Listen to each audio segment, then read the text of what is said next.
ஒன்றிய அரசு இப்போ இது மட்டுமல்ல, சிந்து சமவெளி நாகரிகத்தை பற்றி பேசும்போது கூட அங்கே சிந்து சரஸ்வதி நாகரிகம் என்று ஒன்றிய நிதி அமைச்சர் அது தொடர்பான ஆய்வுக்காக ஒதுக்கும் போது நிதிநிலை அறிக்கை படிக்கும்போது நிதியமைச்சர் என்ன சொன்னார்னா, சிந்து சரஸ்வதி நாகரிகம் சிந்து சரஸ்வதி நாகரிகம் என்று அந்த நிதிநிலை அறிக்கையிலே படித்தார்.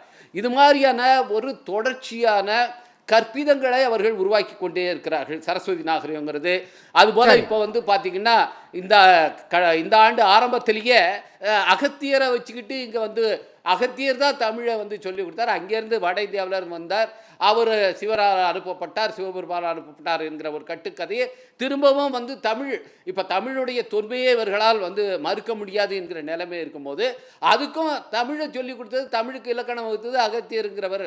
அவர் இங்கே இருந்த வட இந்தியாவில் தான் அனுப்பப்பட்டார். பூமி வந்து தலைகீழாக பொருளை பார்த்தது, கொடைசாயை பார்த்தது, அதை சமப்படுத்துவதற்காக அவர் வந்து இங்கே வந்தார், பொதியமலையில் போய் இருந்தார்.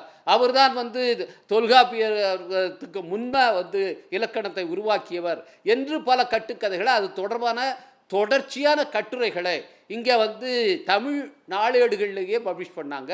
தமிழ்நாட்டை சேர்ந்தவர்களே அதெல்லாம் அந்த மாதிரியான கட்டுக்கதைகளை திரும்ப எழுத பார்த்தாங்க. ஸோ இது வந்து ஒரு பண்பாட்டு யுத்தமாக நடந்து கொண்டு இருக்கிறது.